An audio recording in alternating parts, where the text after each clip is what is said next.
Saudi अरब में अमेरिकी Prince सुल्तान airbase पर ईरानी हमला एक सामान्य हमला नहीं है दोस्तों।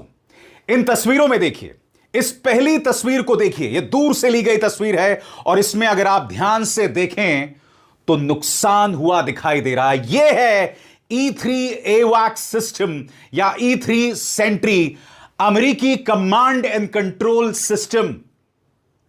मगर बात यहां पर रुकती नहीं, अब दूसरी तस्वीर को देखिए। अब भी आपको नुकसान नहीं दिखाई दे रहा है। अब तीसरी तस्वीर को देखिए, जिसमें देखिए किस तरह से यह जो सिस्टम है वो दो टुकड़े हो गया है।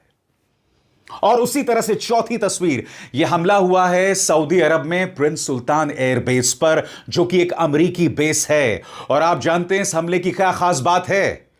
यह हमला अंधाधुंध नहीं है।